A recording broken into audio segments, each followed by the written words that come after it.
परम सन्मानयोग गुरु रूप गुरु खालसा साध संगत जी, वाहिगुरु जी का खालसा वाहिगुरु जी की फतेह। गर्मियां ਦੇ ਦਿਨ ਸਨ। ਹਰ ਰੋਜ਼ ਦੀ ਤਰ੍ਹਾਂ ਸੰਤ ਬਾਬਾ ਹਰਨਾਮ ਸਿੰਘ ਜੀ ਰਾਮਪੁਰ ਖੇੜੇ ਵਾਲੇ ਆਪਣੇ ਨਾਮ ਸਿਮਰਨ ਦੇ ਨਿਯਮ ਤੋਂ ਵਿਹਲੇ ਹੋ ਕੇ ਸੰਗਤ ਵਿੱਚ ਆ ਕੇ ਬੈਠ ਗਏ। ਕਾਫੀ ਸਾਰੀ ਸੰਗਤ ਦੂਰੋਂ ਦੂਰੋਂ ਬਾਬਾ ਜੀ ਦੇ ਦਰਸ਼ਨਾਂ ਲਈ ਆਈ ਹੋਈ ਸੀ। ਬਚਨ ਵਿਲਾਸ ਕਰਦਿਆਂ ਇੱਕ ਪ੍ਰੇਮੀ ਨੇ ਪੁੱਛਿਆ ਕਿ ਬਾਬਾ ਜੀ, ਕਿਰਪਾ ਕਰਕੇ ਇਹ ਦੱਸੋ ਕਿ ਮਨੁੱਖ ਜੋ ਮਾੜੇ ਚੰਗੇ ਕਰਮ ਕਰਦਾ ਹੈ ਉਸ ਦਾ ਹਿਸਾਬ ਇੱਥੇ ਹੀ ਮੁੱਕ ਜਾਂਦਾ ਹੈ ਜਾਂ ਅਗਾਂਹ ਦਰਗਾਹ ਵਿੱਚ ਵੀ ਕਿਸੇ ਕਿਸਮ ਦਾ ਲੇਖਾ ਜੋਖਾ ਕੀਤਾ ਜਾਂਦਾ ਹੈ। ਬਾਬਾ ਜੀ ਉਸ ਪ੍ਰੇਮੀ ਦਾ ਬਚਨ ਸੁਣ ਕੇ ਉਸ ਨੂੰ ਪੁੱਛਣ ਲੱਗੇ ਕਿ ਕੀ ਤੁਸੀਂ ਗੁਰਬਾਣੀ ਪੜ੍ਹਦੇ ਹੋ? ਉਸ ਪ੍ਰੇਮੀ ਨੇ ਉੱਤਰ ਦਿੱਤਾ ਕਿ ਹਾਂਜੀ, ਹਰ ਰੋਜ਼ ਨਿਤਨੇਮ ਵੀ ਕਰਦਾ ਹਾਂ ਅਤੇ ਸਤਿਗੁਰੂ ਸ੍ਰੀ ਗੁਰੂ ਗ੍ਰੰਥ ਸਾਹਿਬ ਜੀ ਦਾ ਸਹਿਜ ਪਾਠ ਵੀ ਕਈ ਵਾਰੀ ਕੀਤਾ ਹੈ। ਬਾਬਾ ਜੀ ਕਹਿਣ ਲੱਗੇ ਕਿ ਗੁਰਬਾਣੀ ਵਿੱਚ ਤਾਂ ਇਸ ਪ੍ਰਥਾਏ ਸਤਿਗੁਰੂ ਜੀ ਨੇ ਬਹੁਤ ਵਿਸਥਾਰ ਨਾਲ ਸਭ ਕੁਝ ਦੱਸਿਆ ਹੋਇਆ ਹੈ। ਕਿਸੇ ਕਿਸਮ ਦੇ ਭਰਮ ਭੁਲੇਖੇ ਦੀ ਕੋਈ ਗੁੰਜਾਇਸ਼ ਨਹੀਂ ਰਹਿਣ ਦਿੱਤੀ।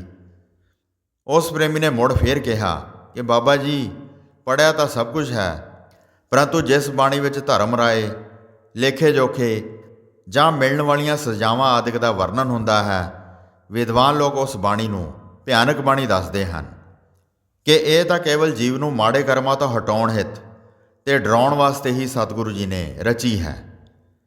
ਪ੍ਰੇਮੀ ਦਾ ਇਹ ਬਚਨ ਸੁਣ ਕੇ ਬਾਬਾ ਜੀ ਕੁਝ ਦੇਰ ਲਈ ਚੁੱਪ ਰਹੇ ਕਿ ਇਹਨਾਂ ਦੀ ਤਾਂ ਲਿਖ ਲਿਖ ਪੜ੍ਹਿਆ ਤੇਤਾ ਕੜਿਆ ਤੇ ਪੜ੍ਹ ਪੜ੍ਹ ਲੂਝੈ ਬਾਦ ਵਖਾਣਾ, ਮਿਲ ਮਾਇਆ ਸੁਰਤ ਗਵਾਈ।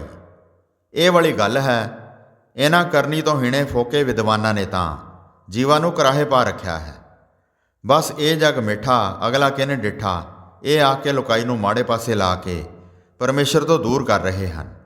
ਇੱਥੇ ਹੀ ਬਸ ਨਹੀਂ, ਆਏ ਦਿਨ ਪਰਮੇਸ਼ਰ ਜੀ ਦੀ ਬਾਣੀ ਉੱਪਰ ਵੀ ਤਰਕ ਕਰਨ ਤੋਂ ਗੁਰੇਜ਼ ਨਹੀਂ ਕਰਦੇ। ਸੋ ਸਾਧ ਸੰਗਤ ਜੀ, ਪਹਿਲਾਂ ਆਪਾਂ ਨੂੰ ਇਹ ਫੈਸਲਾ ਕਰਨਾ ਪਏਗਾ ਕਿ ਪੜ੍ਹੇ ਹੋਏ ਦੀ ਮੱਤ ਉੱਚੀ ਹੈ ਜਾਂ ਸਤਿਗੁਰੂ ਜੀ ਦੀ ਦ੍ਰਿਸ਼ਟੀ ਦੀਰਘ ਹੈ, ਅਤੇ ਅਸੀਂ ਪੜ੍ਹਿਆ ਹੋਇਆਂ ਇਹਨਾਂ ਵਿਦਵਾਨਾਂ ਤੋਂ ਅਗਵਾਈ ਲੈਣੀ ਹੈ ਜਾਂ ਸਤਿਗੁਰੂ ਜੀ ਨੂੰ ਸ਼੍ਰੋਮਣੀ ਮੰਨ ਕੇ ਉਹਨਾਂ ਦੀ ਮੱਤ ਉੱਤੇ ਚੱਲਣਾ ਹੈ। ਜੇਕਰ ਅਸੀਂ ਸਤਿਗੁਰੂ ਜੀ ਨੂੰ ਪਰਮੇਸ਼ਰ ਦਾ ਸਰੂਪ ਮੰਨਦੇ ਹਾਂ, ਫਿਰ ਉਹਨਾਂ ਨੇ ਗੁਰਬਾਣੀ ਵਿੱਚ ਸਾਨੂੰ ਪੂਰਨ ਭਰੋਸਾ ਕਰਕੇ ਗੁਰਬਾਣੀ ਆਸ਼ੇ ਅਨੁਸਾਰ ਤੁਰਨ ਦੀ ਪ੍ਰੇਰਨਾ ਦਿੱਤੀ ਹੈ ਅਤੇ ਹੁਕਮ ਕੀਤਾ ਹੈ ਕਿ ਹੇ ਗੁਰਸਿੱਖੋ, ਅਕਾਲ ਪੁਰਖ ਦੀ ਬਾਣੀ ਨੂੰ ਸੱਚ ਕਰਕੇ ਮੰਨਣਾ ਕਰੋ, ਕਿਉਂਕਿ ਇਹ ਕਰਤਾ ਪੁਰਖ ਦੇ ਆਪਣੇ ਬਚਨ ਹਨ। ਪ੍ਰਭੂ ਨੇ ਤਾਂ ਸਾਡੇ ਮੂੰਹੋਂ ਇਹਨਾਂ ਬਚਨਾਂ ਨੂੰ ਸਾਕਾਰ ਹੀ ਕਰਾਇਆ ਹੈ। ਸਤਿਗੁਰ ਕੀ ਬਾਣੀ ਸਤ ਸਤ ਕਰ ਜਾਣੋ ਗੁਰਸਿੱਖੋ, ਹਰ ਕਰਤਾ ਆਪ ਮੋਹੋਂ ਕਢਾਏ।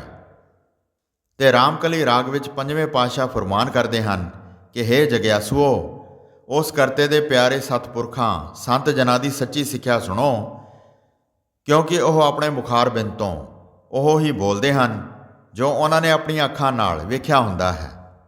ਸੰਤਨ ਕੀ ਸੁਣ ਸਾਚੀ ਸਾਖੀ, ਸੋ ਬੋਲੇ ਜੋ ਪੇਖਿਆ ਆਖੀ। ਸੋ ਇਸ ਲਈ ਸਤਿਗੁਰੂ ਸ੍ਰੀ ਗੁਰੂ ਗ੍ਰੰਥ ਸਾਹਿਬ ਜੀ ਵਿੱਚ ਜਿੰਨੀ ਵੀ ਗੁਰਬਾਣੀ ਹੈ ਉਹ ਤ੍ਰੈਕਾਲ ਅੱਖਰ ਅੱਖਰ ਸਤ ਹੈ। ਇਸ ਵਿੱਚ ਰੰਚਕ ਮਾਤਰ ਵੀ ਅਤ ਕਥਨੀ ਨਹੀਂ ਹੈ। ਮਨੁੱਖ ਜਿਹੋ ਜਿਹੇ ਵੀ ਇਸ ਸੰਸਾਰ ਵਿੱਚ ਕਰਮ ਕਰਦਾ ਹੈ, ਉਹਨਾਂ ਸਾਰੇ ਕੀਤੇ ਹੋਏ ਕਰਮਾਂ ਦਾ ਲੇਖਾ ਜੋਖਾ ਅੱਗੇ ਚੱਲ ਕੇ ਦਰਗਾਹ ਵਿੱਚ ਜ਼ਰੂਰ ਹੁੰਦਾ ਹੈ। ਫਿਰ ਕੀਤੇ ਹੋਏ ਕਰਮਾਂ ਅਨੁਸਾਰ ਹੀ ਮਨੁੱਖ ਨੂੰ ਜੂਨ ਮਿਲਦੀ ਹੈ। ਜਿਵੇਂ ਸਤਿਗੁਰੂ ਸ੍ਰੀ ਗੁਰੂ ਨਾਨਕ ਦੇਵ ਜੀ ਦਾ ਫਰਮਾਨ ਹੈ, ਕਰਮੀ ਆਵੈ ਕਪੜਾ ਨਦਰੀ ਮੋਖ ਦੁਆਰ। ਅਤੇ ਗੁਰੂ ਜੀ ਇਹ ਵੀ ਫਰਮਾਉਂਦੇ ਹਨ ਕਿ ਪੁੰਨੀ ਪਾਪੀ ਆਖਣ ਨਾਹੇ, ਕਰ ਕਰ ਕਰਣਾ ਲਿਖ ਲੈ ਜਾਹੋ, ਆਪੇ ਬੀਜ ਆਪੇ ਹੀ ਖਾਹੋ, ਨਾਨਕ ਹੁਕਮੀ ਆਵੋ ਜਾਹੋ। ਇਸ ਤੋਂ ਇਲਾਵਾ ਹੋਰ ਹੁਕਮ ਹੈ ਕਿ ਧਰਮ ਰਾਏ ਨੂੰ ਹੁਕਮ ਹੈ, ਬਹਿ ਸੱਚਾ ਧਰਮ ਵਿਚਾਰ, ਦੂਜਾ ਭਾਈ ਦੁਸ਼ਟ ਆਤਮਾ ਉਹ ਤੇਰੀ ਸਰਕਾਰ। ਧੰਨ ਸ਼੍ਰੀ ਗੁਰੂ ਨਾਨਕ ਦੇਵ ਸਾਹਿਬ ਜੀ ਕਿੰਨਾ ਸਪਸ਼ਟ ਕਰਕੇ ਕੀਤੇ ਕਰਮਾਂ ਪ੍ਰਥਾਏ ਫਰਮਾਨ ਕਰਦੇ ਹਨ, ਨਾਨਕ ਜੀ ਉਪਾਏ ਕੈ ਲਿਖ ਨਾਵੈ ਧਰਮ ਬਹਾਲਿਆ, ਉਥੈ ਸੱਚੇ ਹੀ ਸੱਚ ਨਿਬੜੈ, ਚੁਣ ਵੱਖ ਕੱਢੇ ਜਜਮਾਲਿਆ, ਥਾਉ ਨਾ ਪਾਇਨ ਕੂੜਿਆਰ, ਮੋਹ ਕਾਲਾ ਦੋਜਖ ਚਾਲਿਆ, ਤੇਰਾ ਨਾਇ ਰਤੇ ਸੇ ਜਿਣ ਗਏ, ਹਾਰ ਗਏ ਸੇ ਠੱਗਣ ਵਾਲਿਆ, ਲਿਖ ਨਾਵੈ ਧਰਮ ਬਹਾਲਿਆ। ਫਿਰ ਗੁਰੂ ਜੀ ਫਰਮਾਉਂਦੇ ਹਨ, ਆਪੀ ਨੈ ਭੋਗ ਭੋਗ ਕੈ ਹੋਏ ਭਸਮੜ ਭੌਰ ਸਿਧਾਇਆ, ਵੱਡਾ ਹੋਆ ਦੁਨੀਦਾਰ, ਗਲ ਸੰਗਲ ਘੱਤ ਚਲਾਇਆ, ਅੱਗੇ ਕਰਨੀ ਕੀਰਤ ਵਾਚੀਐ, ਬਹਿ ਲੇਖਾ ਕਰ ਸਮਝਾਇਆ, ਥਾਉ ਨਾ ਹੋਵੀ ਪਉਦਈ, ਹੁਣ ਸੁਣਿਆ ਕਿਆ ਰੁਆਇਆ, ਮਨ ਅੰਧਾ ਜਨਮ ਗਵਾਇਆ। ਇਸ ਅਟਲ ਸੱਚਾਈ ਨੂੰ ਪੰਚਮ ਪਾਤਸ਼ਾਹ ਜੀ ਨੇ ਇਸ ਤਰ੍ਹਾਂ ਵਰਣਨ ਕੀਤਾ ਹੈ। ਪਾਪੀ ਕਰਮ ਕਮਾਵਦੇ, ਕਰਦੇ ਹਾਏ ਹਾਏ, ਨਾਨਕ ਜਿਉਂ ਮੱਥਨ ਮਾਧਾਣੀਆਂ, ਤਿਉਂ ਮੱਥੇ ਧਰਮ ਰਾਏ। ਭਗਤ ਰਵਿਦਾਸ ਜੀ ਲਿਖਦੇ ਹਨ ਕਿ ਜਦੋਂ ਜੀਵ ਆਤਮਾ ਦਾ ਲਿਖਾ ਹੁੰਦਾ ਹੈ ਤਾਂ ਜੋ ਲੁਕ ਛਿਪ ਕੇ ਵੀ ਕਰਮ ਕੀਤੇ ਹੁੰਦੇ ਹਨ ਉਹ ਪ੍ਰਤੱਖ ਸਾਹਮਣੇ ਦਿਸਦੇ ਹਨ। ਜੀਵ ਆਤਮਾ ਉਹਨਾਂ ਨੂੰ ਦੇਖ ਕੇ ਬੜੀ ਹੈਰਾਨ ਹੁੰਦੀ ਹੈ। ਕਹੋ ਰਵਿਦਾਸ ਭਇਓ ਜਬ ਲੇਖੋ, ਜੋਈ ਜੋਈ ਕੀਨੋ, ਸੋਈ ਸੋਈ ਦੇਖਿਓ, ਚੰਗਿਆਈਆਂ ਬੁਰਿਆਈਆਂ ਵਾਚਾ ਧਰਮ ਹਦੂਰ। ਅੱਗੇ ਲੇਖਾ ਲੈਣ ਤੇ ਕੀਤੇ ਹੋਏ ਭੈੜੇ ਕਰਮਾਂ ਅਨੁਸਾਰ ਮਿਲਣ ਵਾਲੀਆਂ ਸਜ਼ਾਵਾਂ ਦਾ ਸਤਿਗੁਰੂ ਨਾਨਕ ਦੇਵ ਜੀ ਨੇ ਸਪਸ਼ਟ ਰੂਪ ਵਿੱਚ ਪ੍ਰਮਾਣ ਕੀਤਾ ਹੈ। ਨਾਨਕ ਆਖੈ ਰੇ ਮਨਾ, ਸੁਣਿਆ ਸਿੱਖ ਸਹੀ, ਲੇਖਾ ਰੱਬ ਮੰਗੇਸੀਆ, ਬੈਠਾ ਕੱਢ ਵਹੀ। ਤੇ ਪੰਜਵੇਂ ਪਾਤਸ਼ਾਹ ਧੰਨ ਸ਼੍ਰੀ ਗੁਰੂ ਅਰਜਨ ਦੇਵ ਜੀ ਇਹਨਾਂ ਵਿਚਾਰਾਂ ਦੀ ਪ੍ਰੋੜਤਾ ਵਿੱਚ ਗੁਰਬਾਣੀ ਉਚਾਰਨ ਕਰਦੇ ਹੋਏ ਜੀਵ ਨੂੰ ਸੁਚੇਤ ਕਰਦੇ ਹਨ।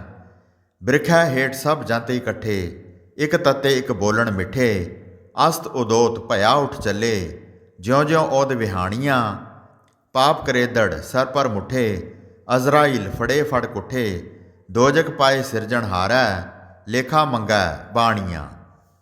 ਸੋ ਆਪਾਂ ਸਾਰਿਆਂ ਨੂੰ ਗੁਰੂ ਜੀ ਦੀ ਬਾਣੀ ਦੇ ਉੱਪਰ ਪੂਰਨ ਭਰੋਸਾ ਕਰਕੇ ਸੱਤ ਕਰਕੇ ਮੰਨਣਾ ਚਾਹੀਦਾ ਹੈ, ਕਿਉਂਕਿ ਇਹ ਪਰਮੇਸ਼ਰ ਜੀ ਦਾ ਸਰੂਪ ਹੈ। ਦੂਸਰੇ, ਗੁਰੂ ਕਿਰਪਾ ਸਦਕਾ ਮੈਂ ਆਪ ਧਰਮ ਰਾਜਾ ਤੇ ਉਸ ਦੀ ਪੂਰੀ ਖੁਦ ਤੱਕੀ ਹੈ। ਇਹ ਬਾਬਾ ਜੀ ਨੇ ਆਪ ਬਚਨ ਕੀਤੇ।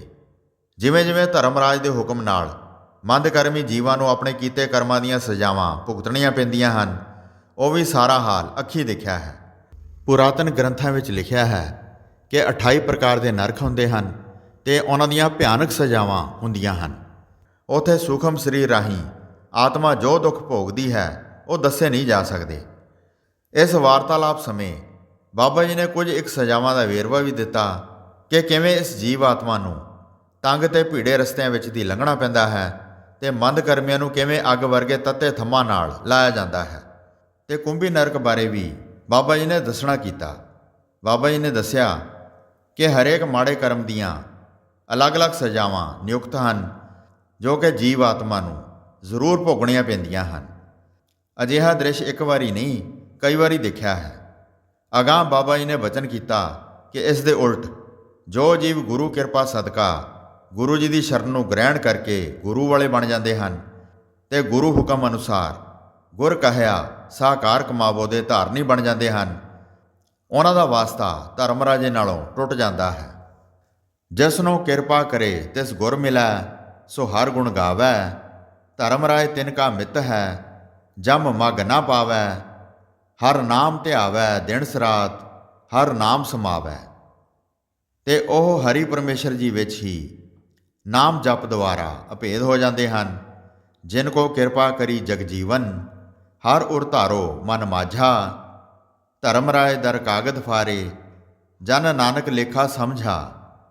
ਧਰਮ ਰਾਜਾ ਨੇ ਆਪਣੇ ਕਰਿੰਦਿਆਂ ਭਾਵ ਜਮਦੂਤਾਂ ਨੂੰ ਇਹ ਹਦਾਇਤ ਕੀਤੀ ਹੋਈ ਹੈ ਕਿ ਜਿੱਥੇ ਸਾਧੂ ਮਹਾਂਪੁਰਖ ਤੇ ਪਰਮੇਸ਼ਰ ਜੀ ਦੇ ਪਿਆਰੇ ਭਜਨ ਬੰਦਗੀ ਕਰ ਰਹੇ ਹੋਣ ਤੁਸੀਂ ਉੱਥੇ ਬਿਲਕੁਲ ਨਹੀਂ ਜਾਣਾ, ਤੇ ਜੇ ਤੁਸੀਂ ਗਲਤੀ ਨਾਲ ਚਲੇ ਵੀ ਗਏ ਤਾਂ ਅਸੀਂ ਬੜੀ ਬੁਰੀ ਤਰ੍ਹਾਂ ਫਸ ਜਾਵਾਂਗੇ। ਨਾ ਤੁਸੀਂ ਛੁੱਟੋਗੇ, ਨਾ ਮੇਰੀ ਤੇ ਨਾ ਹੀ ਸਾਡੀ ਜੰਪੂਰੀ ਦੀ ਖਲਾਸੀ ਹੋ ਸਕੇਗੀ। ਗੁਰਬਾਣੀ ਵਿੱਚ ਫਰਮਾਨ ਹੈ, ਜਹ ਸਾਧੂ ਗੋਬਿੰਦ ਭਜਨ, ਕੀਰਤਨ ਨਾਨਕ ਨੀਤ, ਅਣਾ ਹੋਣਾ ਤੂੰ ਅਣਹਿ ਛੁਟੈ, ਨਿਕਟ ਨਾ ਜਾਈਓ ਦੂਤ। ਜੇ ਕਿਤੇ ਪਰਮੇਸ਼ਰ ਦੇ ਪਿਆਰੇ ਧਰਮਰਾਜ ਦੀ ਜੰਪੂਰੀ ਵਿੱਚ ਆਪਣੀ ਮੌਜ ਨਾਲ ਚਲੇ ਵੀ ਜਾਣ, ਫਿਰ ਧਰਮ ਰਾਜਾ ਬੜੇ ਸਤਿਕਾਰ ਨਾਲ ਉਹਨਾਂ ਗੁਰਮੁਖ ਪਿਆਰਿਆਂ ਦਾ ਆਦਰ ਸਤਿਕਾਰ ਕਰਦਾ ਹੋਇਆ ਐਸੇ ਬਚਨ ਬੋਲਦਾ ਹੈ, ਨਾਮ ਧਿਆਇਨ ਸਾਜਨਾ, ਜਨਮ ਪਦਾਰਥ ਜੀਤ, ਨਾਨਕ ਧਰਮ ਐਸੇ ਚਵੈ, ਕੀਤੋ ਭਵਨ ਪੁਨੀਤ। ਹੋਈਆਂ ਭੁੱਲਾਂ ਚੁੱਕਾਂ ਦੀ ਖਿਮਾ ਬਖਸ਼ਣਾ ਜੀ। ਦਾਸ ਨੂੰ ਆਗਿਆ ਦਿਓ। ਵਾਹਿਗੁਰੂ ਜੀ ਕਾ ਖਾਲਸਾ, ਵਾਹਿਗੁਰੂ ਜੀ ਕੀ ਫਤਿਹ।